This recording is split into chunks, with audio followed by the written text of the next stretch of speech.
नमस्कार दोस्तों, मैं मनीष कुमार भोज आप सभी का अपने यूट्यूब चैनल पहाड़ एजुकेशन में हार्दिक स्वागत करता हूं।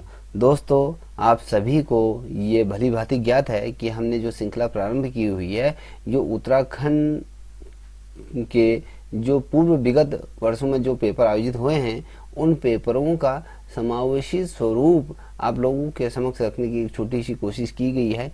यहाँ से आपके क्वेश्चन रिपीट अवश्य होते हैं। तो आइए शुरुआत करते हैं आज की चौथी श्रृंखला का।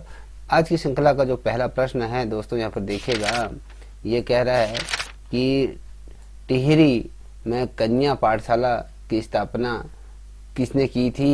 ये आपको बताना है कि टिहरी गढ़वाल के अंतर्गत, ठीक है, जो ये कन्या पाठशाला की जो स्थापना की थी वो नरेंद्र शाह के द्वारा इसको स्थापित किया गया था। ठीक है, अब वहीं बात करते हैं, ये पाल की योजना का संबंध किस से संबंधित है, तो ये आपको बताना है। देखिए, स्वास्थ्य सुविधाओं से संबंधित है। आप सभी को ये ज्ञात होगा कि उत्तराखंड एक पर्वतीय क्षेत्र होने के बावजूद जिस प्रकार से यहाँ की जो भौगोलिक परिस्थितियाँ हैं वो अन्य राज्यों की अपेक्षा यहाँ पर क्या है, जटिल और कठिन हैं। तो आप सभी को ये भी ज्ञात है कि उत्तराखंड की जो स्वास्थ्य व्यवस्थाएं हैं वो किस प्रकार से हैं। तो इस स्वास्थ्य व्यवस्था में सुधार लाने के लिए जहाँ पर जिन ग्रामों में रोड नहीं गई है, जहाँ से लोगों को, बीमार लोगों को क्या किया जाता है, शिफ्ट किया जाता है डोली के माध्यम से या पालकी के माध्यम से, जैसे तैसे लोग अपने जो पेशेंट को हॉस्पिटल, नज़दीकी हॉस्पिटल लाने की कोशिश की जाती है। तो सरकार ने डोली पालकी योजना की गई है, जिससे कि डोली के माध्यम से कुछ व्यक्तियों द्वारा उस मरीज को उसके निकटतम जो स्वास्थ्य केंद्र है वहाँ पर उसे पहुँचाना, और जिस प्रकार से 108 एम्बुलेंस का प्रयोग किया जाता है, तो उसी प्रकार से ये पालकी योजना का संबंध है। ठीक है, अब बात करते हैं 203 नंबर का जो प्रश्न है। आप देख पा रहे होंगे अपने स्क्रीन पर कि उत्तराखंड प्रथम मुख्य चुनाव आयुक्त कि कौन थे। कहने का मेरा मतलब है, यहाँ पर जो प्रश्नों को सही तरीके से लिखा नहीं गया है। उत्तराखंड के प्रथम मुख्य चुनाव आयुक्त ये कौन रहे, ये आपको बताना है। तो आपको बता दूं, ये A.K. देसाई जी ये रहे उत्तराखंड के पहले ये चुनाव आयुक्त रहे। अब बात करते हैं आपके 204 नंबर का जो प्रश्न देख पा रहे हो गया। अब ये कह रहा है झिलमिल ताल किस जनपद के अंतर्गत स्थित है। तो दोस्तों, आपको ज्ञात होना चाहिए कि चंपावत जनपद में झिलमिल ताल है। ठीक है, अब देखिए, ये वाला जो प्रश्न है 205 नंबर का जो प्रश्न है अत्यंत महत्वपूर्ण है, इसको आप नोट करिए। किस फॉर्मूले के अंतर्गत उत्तराखंड को विशेष राज्य का दर्जा ये प्राप्त हुआ। देखिए, अब फॉर्मूला पूछ रहा है किस फॉर्मूले के माध्यम से उत्तराखंड को विशेष राज्य का दर्जा दिया गया। अब ये गाडगिल फॉर्मूला ये था, बहुत ही महत्वपूर्ण प्रश्न परीक्षा के मद्देनजर पीसीएस के अंतर्गत क्वेश्चन पूछे जाते हैं। आजकल आप सभी को पता है यूकेपीएससी इन एग्जाम को कंडक्ट करा रहा है, तो क्वेश्चन क्या होते हैं, रिपीट अवश्य होते हैं। आपको बता दूं को विशेष राज्य क्या होता है। जब किसी राज्य को विशेष राज्य का दर्जा दिया जाता है, कोई ना कोई फॉर्मूला निकाला जाता है कि इस फॉर्मूले के माध्यम से उसे विशेष क्या खूबियों की वजह से उसको दी जाती है, क्या ऐसी चीजें हैं। तो गाडगिल ये फॉर्मूला उत्तराखंड को विशेष राज्य का दर्जा देने के लिए ये फॉर्मूला तैयार किया गया था। अब मैं आपके सामने रखता हूँ कि विशेष राज्य होता क्या। विशेष राज्य उन राज्यों को विशेष रूप से दर्जा दिया जाता है, जैसे आपको पता होगा कि जम्मू कश्मीर को भी दिया गया था, हिमाचल प्रदेश, और जो पर्वतीय क्षेत्र हैं जो आर्थिक तौर पे भी बहुत ज़्यादा पिछड़े हुए हैं, या हम कहें जैसे हम अगर उत्तर प्रदेश के साथ उत्तराखंड की तुलना करते हैं, मान लीजिए केंद्र सरकार जब धन आवंटन करती है, जब आम बजट जारी करती है, तो उसमें राज्यों को क्या करती है, धनराशि आवंटन करती है। तो मान लीजिए उत्तर प्रदेश को 500 करोड़ रुपया अगर मिला है, एक मैदानी राज्य होने के सुख सुविधाएं वहाँ भरपूर मात्रा में प्राप्त हैं, तो 500 करोड़ रुपया अगर मिल रहा है, तो विशेष राज्य के दर्जा जो प्राप्त हुए जो राज्य होते हैं उनको 500 करोड़ से बढ़कर यहाँ पर मिलता है। अगर उसे 500 करोड़ मिला है तो यहाँ पर 510 करोड़ रुपए के आसपास यहाँ पर विशेष राज्यों वाले जो प्राप्त जो स्टेट है उन्हें मिल जाता है। तो यहाँ पर इसलिए दिया जाता है क्योंकि विशेष राज्य इसलिए उसको कहा जाता है क्योंकि अन्य राज्यों की अपेक्षा इन राज्यों की जो भौगोलिक परिस्थिति है, जलवायु है और यहाँ का जो पर्वतीय क्षेत्र है, कृषि क्षेत्र है, यह तमाम जो चीजें हैं, जीवन की जो मूलभूत चीजें जो प्राप्त करता है जो व्यक्ति, वो जद्दोजहद से उस चीज को प्राप्त करता है। कहने का मेरा मतलब है कि विकट जीवन को यापन करते हैं तो इन चीजों को सुगम बनाने के लिए केंद्र सरकार अधिक पैसा अन्य राज्यों की अपेक्षा विशेष राज्यों को दिया जाता है। अब मान लीजिए किसी गांव में सड़क की कोई व्यवस्था नहीं है, वहां से वो लोग आपके 10 किलोमीटर पैदल चलते हैं, तो ऐसा तो आपके मैदानी क्षेत्रों में होता नहीं हो, क्योंकि यहाँ पर उस क्षेत्र में 10 किलोमीटर तक जो वहाँ के जो लोग हैं वो क्या करते हैं, पैदल जाते हैं। तो उन ऐसे ग्रामों को परियोजनाओं के अंतर्गत लाना, सड़क सुविधाएं वहाँ पर देना, स्वास्थ्य, चिकित्सा, ये तमाम चीजें अगर कहें, शिक्षा, इन पे बल दिया जाता है कि वो राज्य भी कहीं ना कहीं विशेष रूप से प्रगति पथ पर अग्रसर हो सके, साथ ही उस राज्य को भी अन्य राज्य की तरह तमाम सुविधाएं प्राप्त हों, वहाँ के जो जनमानस हैं वो भी अन्य राज्यों के भांति सुख सुविधाओं का क्या कर सके, आनंद उठा सकते, या कहें उसका प्रयोग किया जा सकता है। ये तमाम चीजें ये होता है आपके विशेष राज्य। ठीक है,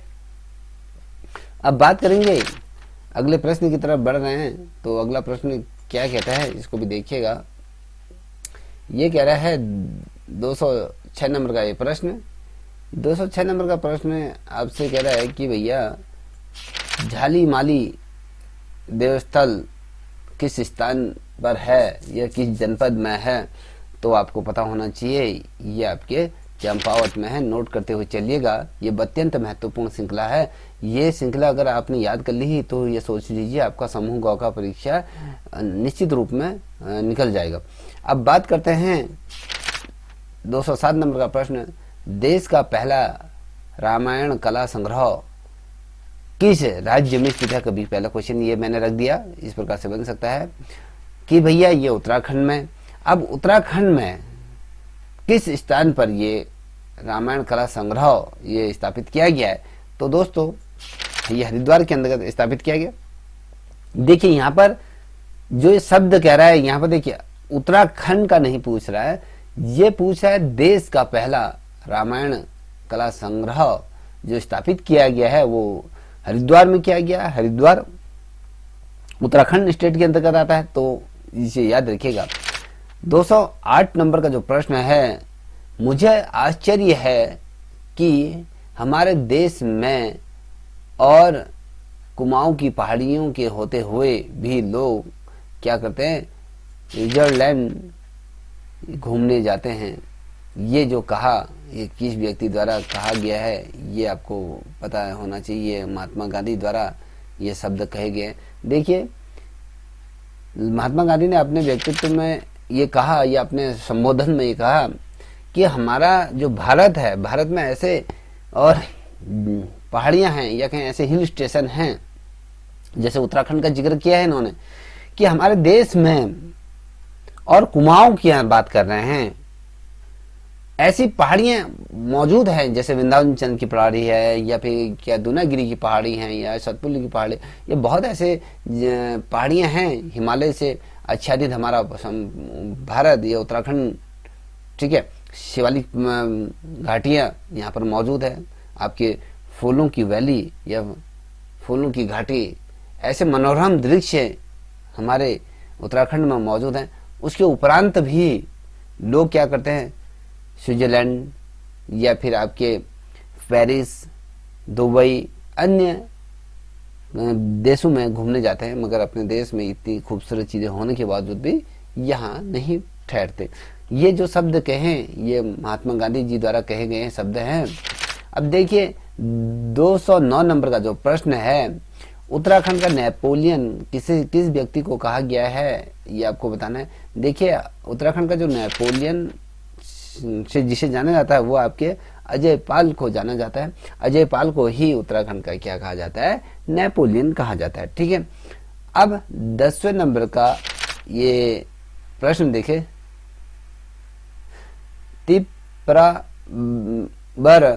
तिप्राबर ग्लेशियर ये किस जनपद में स्थित है? तो दोस्तों आपको बता दूं ये चमोली जिले के अंतर्गत दिया था। तिप्राबर ग्लेशियर जो है आपके चमोली के मध्य में ये स्थित है, चमोली जनपद के अंतर्गत ये आता है। ठीक है, अब बात करते हैं वहीं अगले प्रश्नों की श्रृंखला की तरफ बढ़ रहे हैं। तो देखिए बच्चों 211 नंबर का प्रश्न, 211 नंबर का प्रश्न क्या कहता है, वो बहुत ज़्यादा महत्वपूर्ण, ये आपके परीक्षाओं में पूछा जा सकता है निश्चित रूप में। कह रहा है देश का सर्वोच्च जो रक्षा सम्मान और साथ ही परमवीर चक्र प्राप्त करने वाले जो सोमनाथ शर्मा जी थे वो कौन से रेजिमेंट के ये थे, ये आपको बताना है। ये देखिए ये आपके 5वीं रेजिमेंट के ये थे। ठीक है, ये आपको बताना है। ठीक है, ये आपके कुमाऊं रेजिमेंट के 5वीं बटालियन के ये क्या थे, ये सैनिक थे। ठीक है, अब बात करते हैं 212 नंबर का जो प्रश्न है आपके सामने, हरिद्वार के जो चंडी घाट है को किस शासकों के बीच यहाँ पर युद्ध हुआ? हरिद्वार के चंडी घाट में किन शासकों के मध्य में यहाँ पर युद्ध हुआ था? तो आपको बता दूं तो यहाँ पर जिन शासकों के मध्य जो युद्ध हुआ था, शाह आलम और महादजी सिंधिया ये थे। महादजी सिंधिया ये जो थे, इन दोनों के मध्य में क्या हुआ था, यहाँ पर युद्ध हुआ था। ठीक, अब बात करते हैं 213 नंबर का जो प्रश्न है वो Indian institute of Ayurvedic for drugs research centre ये किस स्थान पर स्थित है, किस जनपद में है? तो ये आपके रानीखेत में और आपके अल्मोड़ा जनपद के अंतर्गत ये आता है। ठीक, अब देखिए ये कह रहा है 14 नंबर का जो प्रश्न देखिए, उत्तराखंड लोक सेवा आयोग की स्थापना ये किस वर्ष इसको स्थापित किया गया था, ये आपको बताना है। देखिए जो इसको जो स्थापित किया गया था 2001 में इसकी स्थापना की गई थी। ठीक है, अब देखिए 215 नंबर का प्रश्न बहुत दफे क्वेश्चन ये पूछा गया है। अगर आप पूर्व के परीक्षाओं पेपरों को उठाओगे कहीं ना कहीं ये प्रश्न आपको दिखेगा ही दिखेगा। मौला राम के चित्रकारी गुरु कौन थे, उनके गुरु कौन थे, क्वेश्चन बनेगा। देखिए यहाँ पर चित्रकारी मतलब जिनके द्वारा उनको चित्र की विधा में निपुण किया गया था, जिन्होंने इनको शिक्षा दी थी, वो आपके राम सिंह जी हैं। अब कभी क्वेश्चन बनता है कि राम सिंह जी कौन हैं, तो आपको पता ना मौला राम के ये गुरु थे। अब कभी क्या क्वेश्चन पूछा जाता है कि गढ़वाल के प्रसिद्ध चित्रकार कौन हैं गढ़वाल शैली के, तो आपको पता होना चाहिए ये मौला राम जी हैं आपके गढ़वाल के प्रसिद्ध चित्रकार। वहीं पर 216 नंबर का प्रश्न है, स्वाधीन प्रजा पत्र की स्थापना किस वर्ष हुई थी, क्वेश्चन बनता है। तो दोस्तों आपको पता होना चाहिए 1930 में स्वाधीन प्रजा पत्र की स्थापना यहाँ पर हुई थी। और ये वाला क्वेश्चन दोबारा रिपीट हो गया। देखिए मैंने कहा था ना आपसे कि क्वेश्चन रिपीट होता है। किसान चैनल की जो शुरुआत हुई थी कब हुई थी, तो आपको बता दूं जो किसान चैनल की जो शुरुआत हुई थी 21 जनवरी 2004 को इसकी क्या हुई थी, शुरुआत की गई थी। किसकी, किसान चैनल की। अब देखिए ये देखिए 218 नंबर का हेमेल क्या है, हमेल क्या है, तो आपको ये बताना है। ये सिक्कों की बनी गले में पहने जाने वाली ये क्या है, माला है। हमेल जो कहा, कोई भी व्यक्ति अगर इसको ऐसे देखेगा तो वो कहेगा यार ये मेल है, ये जो ईमेल किया जाता है इसको भी मानता है, तो वो नहीं है। तो ये सिक्कों की बनी हुई एक माला होती है जिसे गले में पहना जाता है। ठीक है, 219वें नंबर का प्रश्न ये कह रहा है कि उत्तराखंड में ऐपण का संबंध किस चीज से है, ये आपको बताना है। तो दोस्तों आप सभी को पता होगा जो ऐपण किया जाता है वो धरातल में किया जाता है, और ऐपण जो है सबसे पुरानी लोक कला शैली के अंतर्गत आती है। अगर मैं बात करूं उत्तराखंड में ऐपण का जो विस्तार हुआ था वो आपके 2500 ईसा पूर्व में इसका विस्तार किया गया था, और ऐपण उत्तराखंड की लोक कला के अंतर्गत ये आती है। आप सभी को पता होगा इस बार जो हमारे राजपथ पर जो झांकी निकली थी 26 जनवरी को, तो उसमें आपने देखा होगा कि उत्तराखंड की झांकी को इसमें क्या मिला है, प्रथम स्थान प्राप्त जो हुआ था। उस झांकी के अंतर्गत अगर देखोगे तो वसुंधरा ऐपण का वहाँ पर क्या किया था, प्रयोग किया गया था। संपूर्ण रूप से उस झांकी को, जैसे आपको पता जागेश्वर का जो मंदिर उसमें दर्शाया गया था, तो उसके अंतर्गत इसमें ऐपण किया गया था। तो कहीं ना कहीं हमारे प्रदेश की ये शान है। आपको ये पता होगा कि जो ऐपण का जो प्रयोग किया जाता है शुभ कार्यों में इसका प्रयोग किया जाता है, जैसे शादी विवाह नामकरण तमाम इत्यादि जो शुभ मंगला कार्य जो होते हैं उनमें किया जाता है। आपने अगर जो सबसे ज़्यादा प्रयोग होता है दीपावली के मध्य में लोग अपने घरों को गेरुए से पोसते हैं और उसमें ऐपण डालते हैं। तो जो ऐपण डालते हैं उसे वसुंधरा ऐपण कहते हैं। जो इसका जो चित्र किया जाता है उसे धरातल पर किया जाता है। किसी एक बेस का होना बहुत जरूरी है। ठीक है, 20वें नंबर का प्रश्न देखिए, कुमाऊं में राजकर के अतिरिक्त शयानों व थोकदारों को दिया जाने वाला कर को क्या कहा जाता था, ये आपको बताना है। देखिए, जिसमें कुमाऊं के अंतर्गत जब ये कर इत्यादि लगाए जा रहे थे, चाहे हम गोरखा शासन काल की बात करें या फिर आपके जो कुमाऊं के जो शासक रहे हैं या ब्रिटिश हुकूमत के, हर किसी के काल में कर लगाए गए हैं। ये दस्तूर कहा जाता था। जो कुमाऊं में राजकर के अतिरिक्त जो शयानों व थोकदारों को दिया जाने वाला कर था उसे क्या कहा जाता है, आपके दस्तूर के रूप में इसे जाना जाता था। ठीक है, ये आपको पता होना चाहिए। अब बात करते हैं अगले प्रश्न की तरफ बढ़ते हैं। देखिए, 221 नंबर का जो प्रश्न है वो क्या कहता है, देखिए ये कह रहा है उत्तराखंड में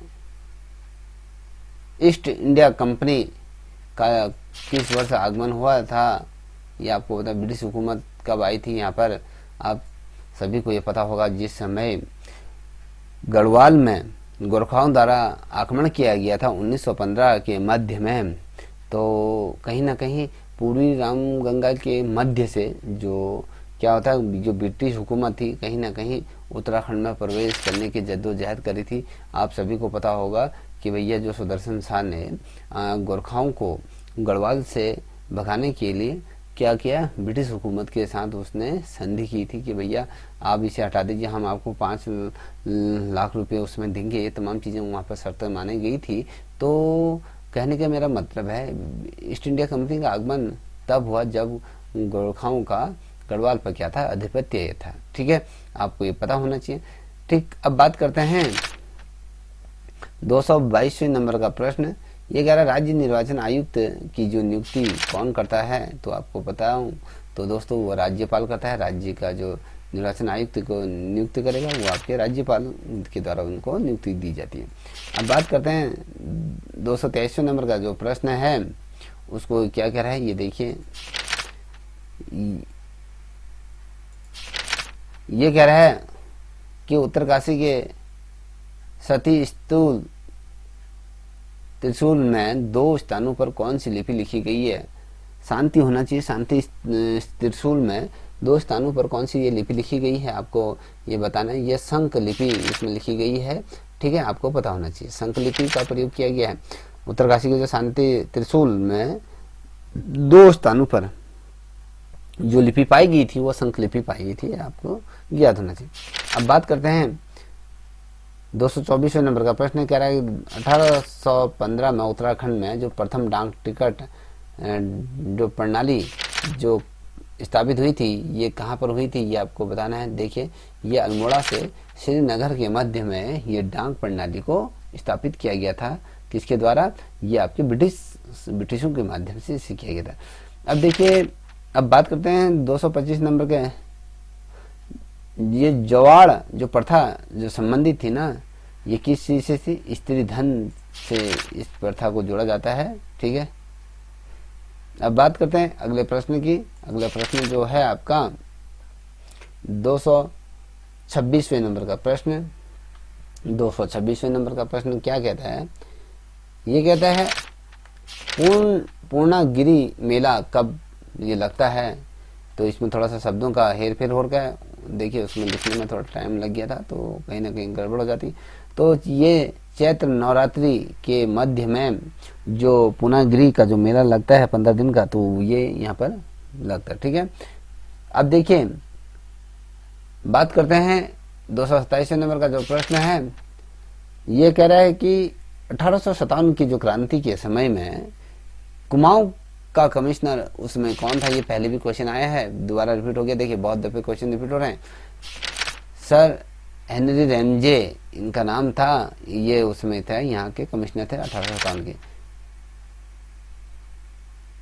सदैव रचना किस लेखक की ये कीर्ति है? अगला प्रश्न तो आपको बताना, तारादत्त गैरोला द्वारा जिसको रचा गया है, सदैव जो रचना लिखी गई इनके द्वारा।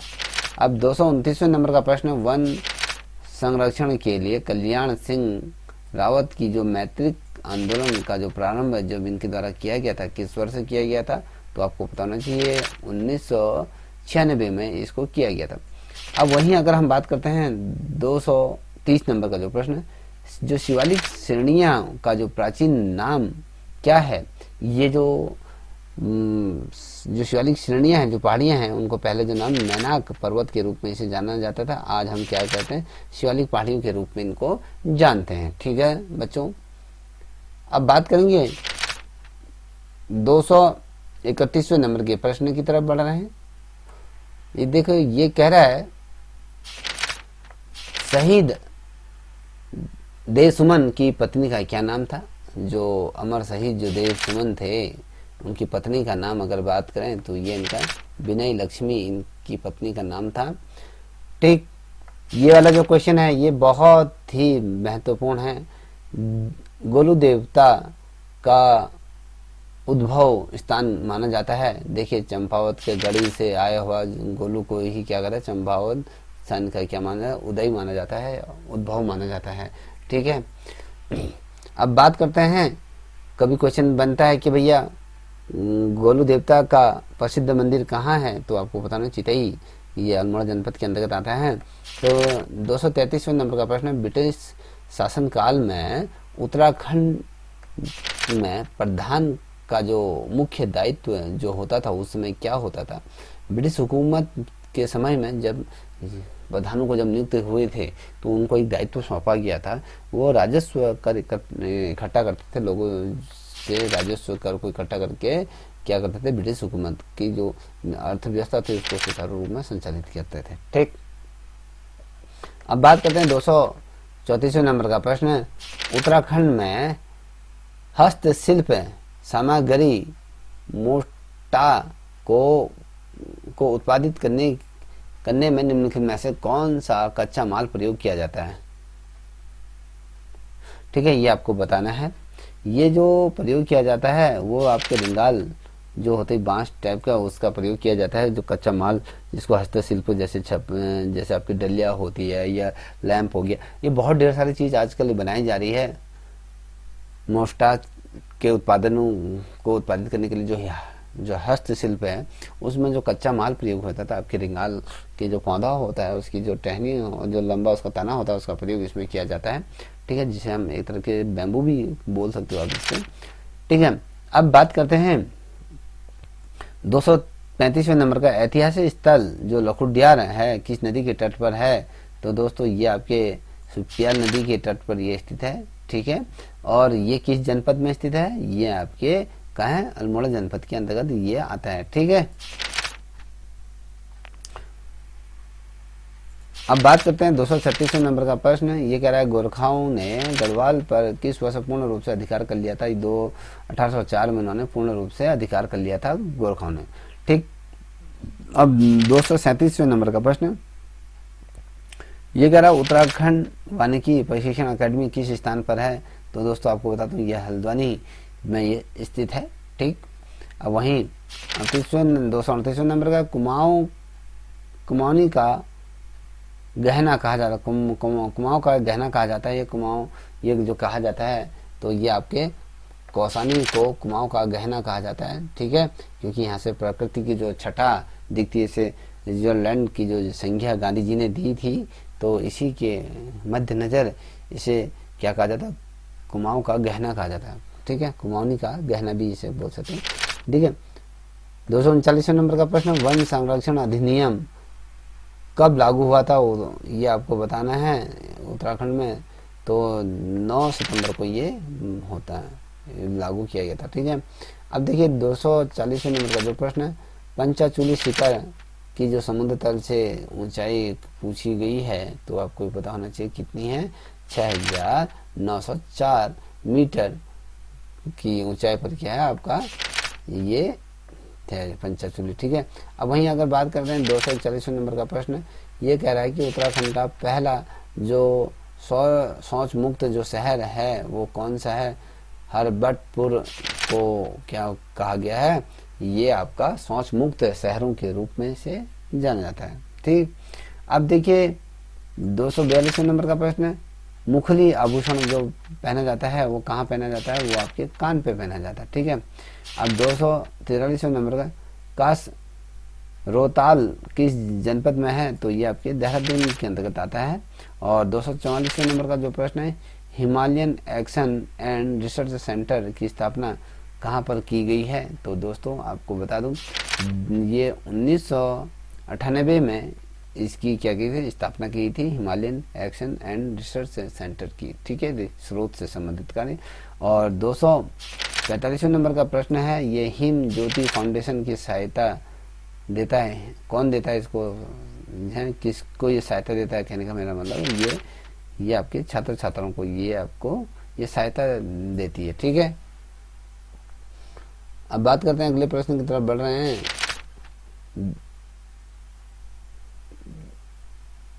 ये आपके 291वें नंबर का प्रश्न, अंतिम श्रृंखलाओं की तरफ बढ़ रहे हैं। बिहारी गंगा के अवरुद्ध हो जाने से बनी नौगाना झील कितने वर्ष पुरानी है, ये आपको बताना है। तो ये 62 वर्ष पुरानी है। ठीक है, ये आपको पता होना चाहिए कितने वर्ष तक ये रही, कहने का मेरा मतलब है। अगर आप इसको भी इस प्रकार से दें, बिहारी गंगा के अवरुद्ध हो जाने से बनी गौना झील कितने वर्षों तक रही, तो ये 62 वर्षों तक रही है, 62 वर्ष के अंतर्गत ये रही थी। अब देखिए वहीं 252वें नंबर का प्रश्न, लाल हवेली की कहानी किसके द्वारा लिखी गई थी, द्वारापंथ द्वारा लिखी गई थी। और 253वां नंबर, झूला देवी मंदिर किस जनपद में है, ये अल्मोड़ा जनपद के अंतर्गत आता है। और 254वें नंबर का प्रश्न, गांधी ने यंग इंडिया में किसे ईसाई समुदाय का एक बेहतरीन पुष्प बताया है, ये आपको बताना है। ये मोहन जोशी को ये बताया कि बेहतरीन पुष्प की संज्ञा जो दी गई है ये महात्मा गांधी ने दी। ठीक है, अब 255 भुना बुग्याल कहाँ स्थित है, बहुत महत्वपूर्ण प्रश्न। ये आपके चमोली में स्थित।